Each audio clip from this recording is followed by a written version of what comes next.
नमस्कार दोस्तों। आज हम चर्चा करेंगे एक ऐसी महिला की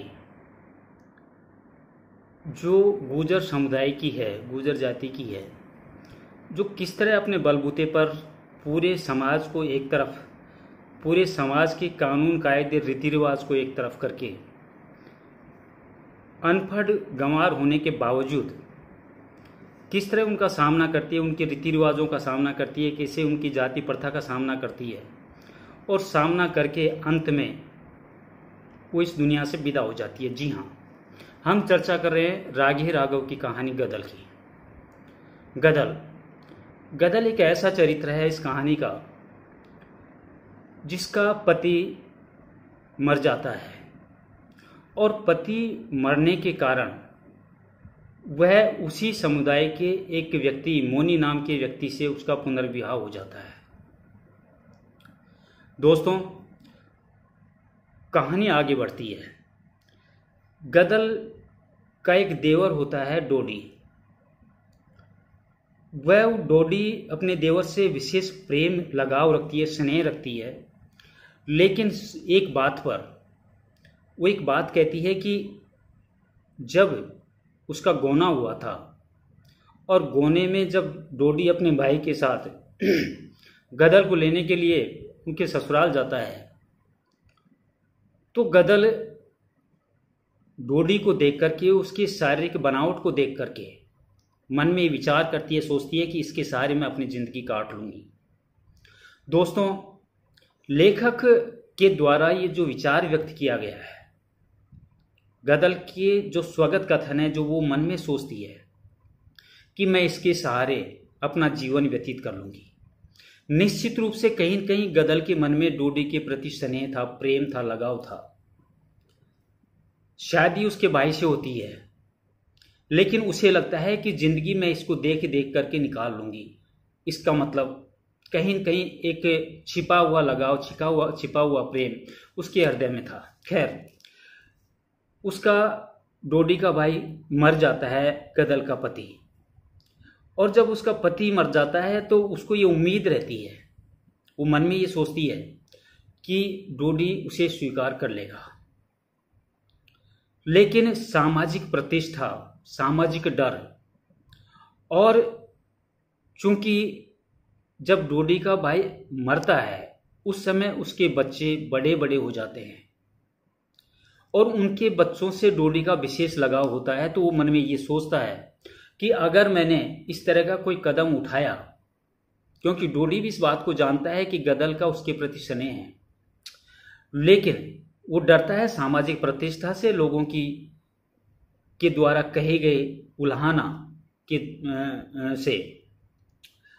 तो वो अपने मन के अंदर ये विचार रखते हुए भी अपनी बात को कह नहीं पाता है। गदल को इस बात का बराबर आक्रोश रहता है। वो चाहती है कि गदल को डोडी इस बात को कहे, वो उसे अपना ले, लेकिन डोडी उसे अपनाता नहीं है। वह डोडी को नीचा दिखाने के लिए, अपने देवर को नीचा दिखाने के लिए अपने ही समुदाय के एक दूसरे कुनबे में जाकर के वो पुनर्विवाह कर लेती है, मोनी नाम के व्यक्ति से चली जाती है। इधर डोडी और गदल के दोनों बच्चे वो सामाजिक प्रतिष्ठा को लेकर के बड़े दुखी होते हैं कि माँ ने उनकी नाक कटवा दी, समाज के अंदर उनको बेइज्जत किया है, लोग उनके बारे में भला बुरा कहते हैं। इस बात का बराबर उन्हें दुख होता है। डोडी अपने मन की बात को कह नहीं पाता है, लेकिन सामाजिक प्रतिष्ठा को निश्चित रूप से उसे उस बात का खौफ होता है। वो समझता है कि निश्चित रूप से गदल ने यह अच्छा कार्य नहीं किया। गदल का छोटा पुत्र नारायण, दोस्तों, उस समय समाज की एक परंपरा थी कि जब एक महिला एक अपने पति के मर जाने पर जब वो छोड़ करके दूसरी जगह जाती थी तो उस दूसरी जगह जाने पर मुआवजा लिया जाता है, जिसको झगड़ा प्रथा कहते थे, कि जब वो दूसरी जगह बैठ गई तो उस व्यक्ति से उसका झगड़ा चुकाया जाता था, उसका मोल लिया जाता था। और मोल लेने के बाद में उस रिश्ते से उसे स्वतंत्र कर दिया जाता था। इस तरह गदल को स्वतंत्र करने के लिए वो झगड़ा, क्योंकि सामाजिक प्रतिष्ठा और समाज के अंदर जो पंचायत प्रथा थी, उस पंचायत प्रथा के अंदर ये फैसला लिया जाता था और सारे मिलकर के इस फैसले को मानते थे। एक सामाजिक परंपरा थी। गदल का छोटा पुत्र नारायण मोनी के घर जाता है और जब वो वहां जाता है तो जब अपनी मां को देखता है तो मां उसे पूछती है कि यहां क्यों आया है। नारायण कहता है कि समाज की पंचायत ने यह फैसला किया है कि समाज का दंड भरा जाए। दोस्तों, उस समय जो सबसे बड़ी जो विडंबना थी समाज के अंदर और समाज के अंदर रहने वाले व्यक्तियों की, कि व्यक्ति एक दूसरे के बिना नहीं रह सकता था। वो समाज को सर्वोपरि मानता था और समाज के अंदर रहने के लिए सामाजिक प्रतिष्ठा और सामाजिक दाव को या सामाजिक परंपराओं को, रीति रिवाजों को उसको मानना ही पड़ता था। अगर वो ऐसा नहीं करता तो उसे समाज से बाहर किया जाता था और समाज से बाहर करने का ठेका समाज के गिने चुने पंचों के पास होता था और उन पंचों का ये फैसला होता था सबसे पहले तो कि इनका हुक्का पानी बंद कर दिया जाए, इनके आज काज व्यवहार में, शादी विवाह में किसी को नहीं जाना, तथा किसी भी प्रकार का इनसे कोई संबंध नहीं होना चाहिए। ये समाज के गणमान्य व्यक्ति जो उस समय पंचायत के पंच हुआ करते थे, ये पाबंद करते थे पूरे समाज को। बड़ी दुविधा की स्थिति होती थी कि एक समाज में रहकर के व्यक्ति, एक गांव में रहकर के व्यक्ति, जब उसे सामाजिक बहिष्कार किया जाता था तो न तो उसे कोई बोलता था, न उसके घर कोई बैठता था, न उसके कोई आज काज में जाता था और न कोई उसे बुलाता था। तो एक बहुत बड़ी विडंबना थी ये। तो इस विडंबना से बचने के लिए वो झगड़ा प्रथा, जो समाज के द्वारा नियुक्त किया गया दंड, उसको चुकाना अनिवार्य होता था। फिर उसको समाज में वापस शामिल कर लिया जाता था और इसी डर से और इसी समाज के फैसले से गदल का छोटा लड़का गदल के वहां जाता है मोनी के घर और वहां जाकर के कहता है कि समाज ने दंड नियुक्त किया है और वो दंड भरना पड़ेगा। न उन बच्चों का दोष जिन बच्चों की वजह से गदल छोड़ करके वहां से आई है। अपने देवर से अनकहा प्रेम और देवर के द्वारा उस अनकहे प्रेम को न स्वीकार करने की एवज में गदल के मन के अंदर जो भड़ास थी, डोडी को नीचा दिखाने का जो आक्रोश था, उसके कारण वो वहां से छोड़ करके दूसरे घर जाती है। ये बात यहां तो समझ में आती है कि अगर कोई नई नवेली दुल्हन है,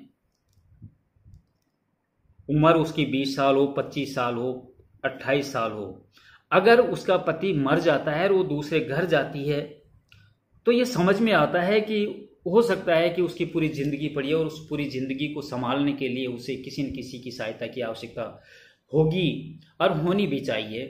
लेकिन यहां पर गदल की उम्र 45 साल और 45 साल में अगर पुनर्विवाह होता है तो आप समझ सकते हैं कि उस महिला के मन के अंदर क्या चल रहा होगा, क्या उसकी सोच होगी, कैसे वो अपनी बात को मनवाने के लिए इतना बड़ा फैसला, अपने बड़े बड़े बच्चों को छोड़ सकती है, अपने देवर को छोड़ सकती है, अपने घर बार को छोड़ सकती है, वो बच्चे जिनकी शादी हो गई, उनके बच्चे हो गए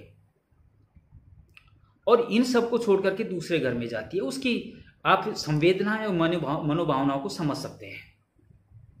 खैर, नारायण वहां पर जाता है और उसे कहता है कि समाज ने दंड निर्धारित किया है और समाज को दंड भरना पड़ेगा।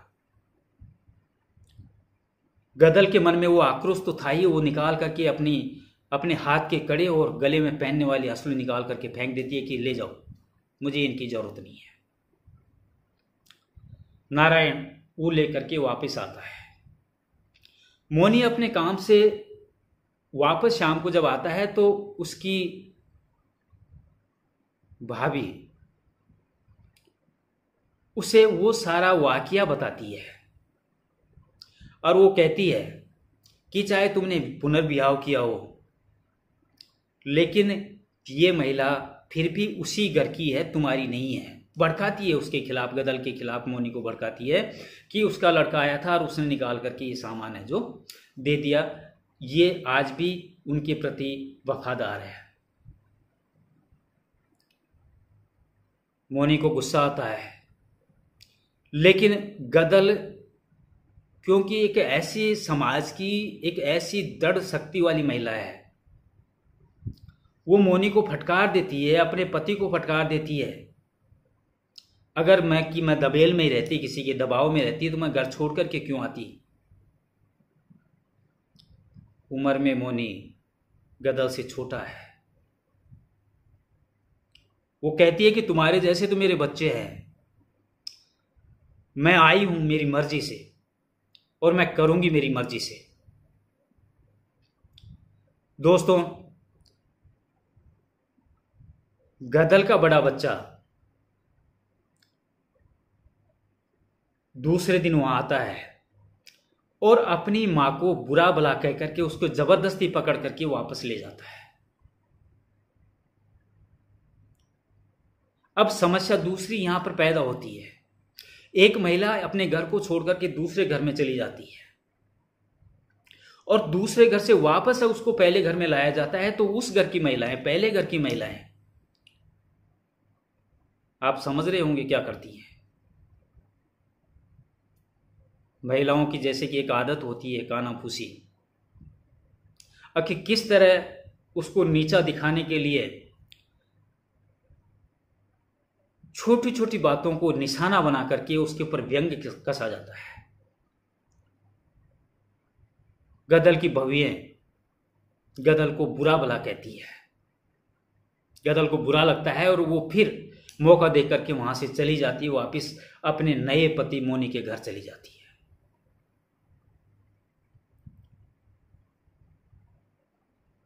इधर डोली के मन में बड़ा दर्द, एक टीस। जो व्यक्ति, जिसकी खुद की औरत मर जाती है, अपनी भाभी से जिसका लगाव है, इस बात का पता उसे खुद को भी है, लेकिन चाचा होने के नाते उस घर की जिम्मेवारी भी उसकी है, समाज और प्रतिष्ठा भी उसकी वजह से उस घर की है। आप समझ सकते हैं कि उस मानवीय संवेदना में डोली के ऊपर क्या बीत रही होगी। वो बेशक चाहता हो गदल को, बेशक अपनी बात कहना चाहता हो, लेकिन कहने चाहने के बावजूद भी वो नहीं कह पाता है। एक अंतर्मन में वेदना उसके अंदर चलती रहती है। जब डोली का बड़ा पुत्र गदल का बड़ा पुत्र जब गदल को वापस लेकर के आता है रात के समय, गदल डोली को जब खाना परोसती है तो डोली उसे पूछ बैठता है कि तुमने ये अच्छा नहीं किया। गदल अपने मन के भावों को व्यक्त करती है कि जब तुमको बुरा लगा तो तुमने मुझे अपनाया क्यों नहीं। जब तुम्हारा भाई चला गया इस दुनिया से, तुम्हारी भी पत्नी नहीं है, तुम मुझे अपना सकते थे। मुझे दूसरे के घर जाने का कोई शौक नहीं है। तुम चाहते तो मुझे इस घर में रख सकते थे, लेकिन तुमने हाँ नहीं करी और मुझे मजबूरन ये फैसला लेना पड़ा। डोडी को गुस्सा आता है कि तुमने समाज में हमारी नाक कटवा दी है।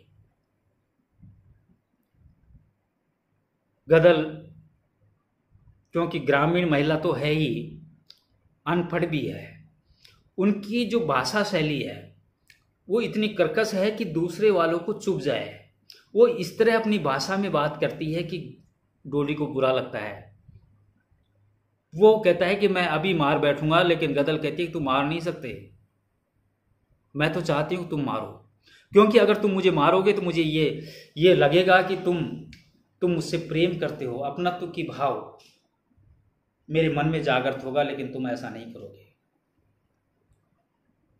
दोस्तों, डोडी अपना सा मन लेकर के, अपना सा मुंह लेकर के चुपचाप बैठ जाता है और गदल मौका देकर करके वापस चली जाती है। एक दिन निकल गया, 2 दिन निकल गए, 3 दिन निकल गए। एक दिन मोनी के घर उसका पड़ोसी आता है। शाम का समय होता है और शाम के समय में गदल अपने नए पति मोनी को खाना परोसती है और खुद एक आड़ में बैठ करके खाना खाने लग जाती है।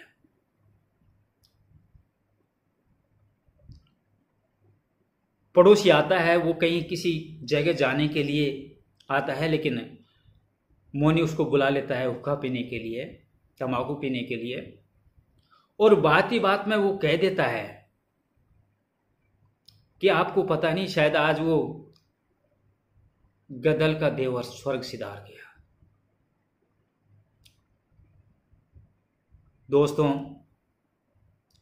गदल के कानों में ये बात झंझना जाती है कि जिसके लिए मैंने इतना किया, जिसको नीचा दिखाने के लिए मैंने ये कोशिश की, आज वो इस दुनिया में नहीं है। मोनी से कहती है वो कि मैं वहां पर जाऊंगी। मोनी डंडा लेकर के घर के सामने बैठ जाता है कि नहीं, तुम जा नहीं सकती, जाओगी नहीं। उसे छप्पर नुमा घर के किवाड़ बंद कर देता है और घर के आगे खाट बिछा करके वो बैठ जाता है। आप समझ सकते हैं कि उस प्रेमी हृदय के मन की भावना को, गदल के हृदय की भावना को, उसके अंदर क्या चल रहा होगा, जिसके लिए अपने बच्चों को छोड़ा नीचा दिखाने के लिए, अपने देवर को छोड़ा, और आज वही इस दुनिया में नहीं है। मन में विचार करती है गदल, मुझे क्या करना चाहिए। मौका देख करके जब उस देखती है कि मोनी सो गया है, उस छप्पर को पीछे से ऊंचा करती है और जगह देख करके कूद करके उस घर में निकल जाती है और पहुंच जाती है अपने पुराने घर में।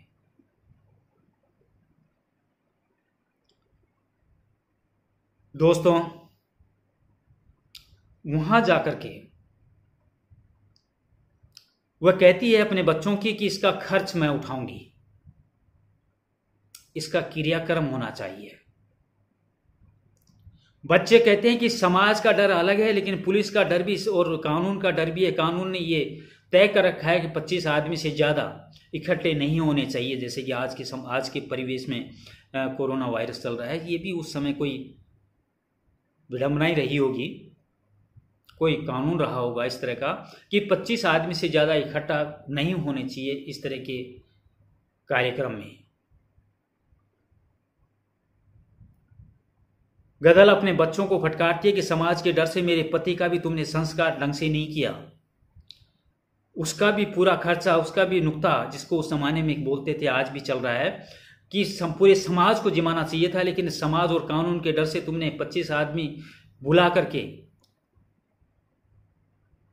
मेरे पति की आत्मा को शांति आज तक नहीं मिली, और मैं अब अपने देवर की आत्मा की शांति के लिए अंतिम क्षण तक लड़ूंगी और इसका संपूर्ण खर्चा और संपूर्ण जिम्मेदारी मेरी रहेगी। एक तरफ समाज और एक तरफ गदल ने फैसला कर लिया और फैसला के साथ में वो वहां के स्थानीय दरोगा से जाकर के मिलती है और उससे रिश्वत देकर के नहीं आने के लिए कहती है। पूरे बिरादरी, पूरे समाज को न्योता देती है। उधर मोनी को ये पता चलता है कि गदल उसके घर को छोड़ करके निकल चुकी है। वो जल भुन जाता है, क्या करे। साथ में उसे पता चलता है कि गदल ने अपने देवर के क्रियाक्रम का पूरा खर्चा अपने ऊपर लेने का जिम्मा उठा रखा है, पूरी जिम्मेदारी अपने ऊपर ले रखी है। वो पुलिस के पास पहुंच जाता है, दरोगा के पास पहुंच जाता है, लेकिन दरोगा ने तो जब उसे इस बात का पता चलता है तो वो उससे भी ऊंचे अफसर अधिकारी के पास चला जाता है और वहां जाकर के शिकायत करता है।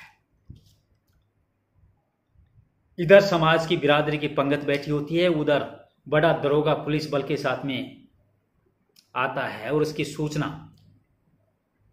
किसी के द्वारा गदल को मिलती है।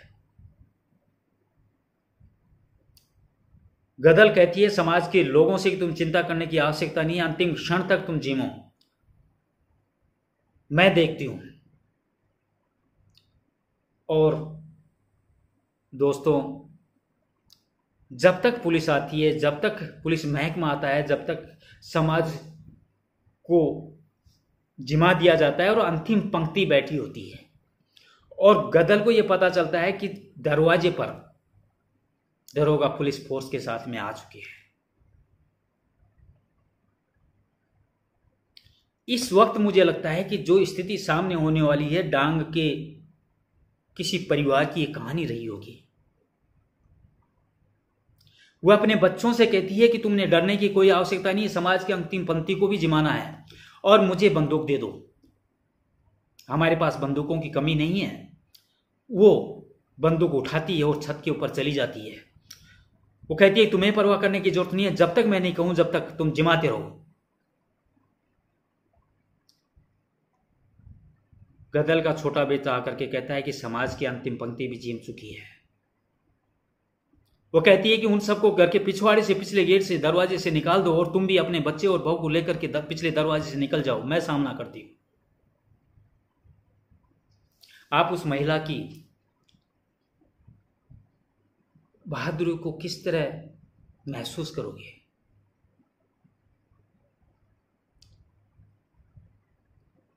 एक तरफ वो समाज के बंधन को तोड़ करके दूसरे घर बैठ जाती है, दूसरी तरफ अपने बच्चे और अपने समाज को बचाने के लिए खुद बंदूक लेकर के खड़ी हो जाती है।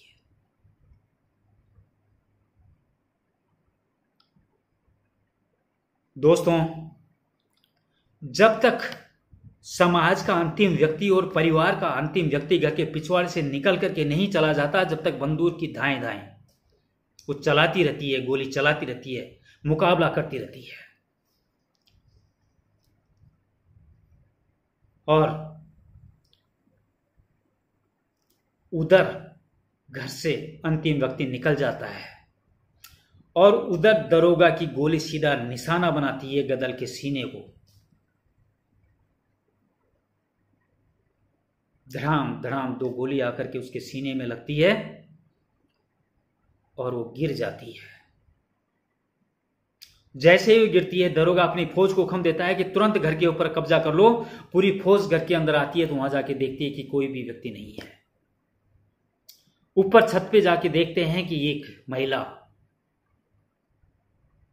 सिपाही अपने दरोगा से कहते हैं कि यहां कोई नहीं है, एक महिला है।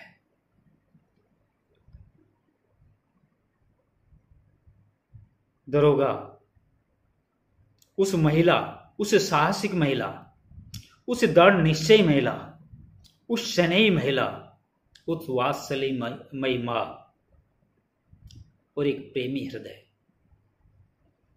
के पास दरोगा जी पहुंचते हैं। गदल उनके ऊपर गर्दन उठा करके देखती है और गदल के अंतिम शब्द,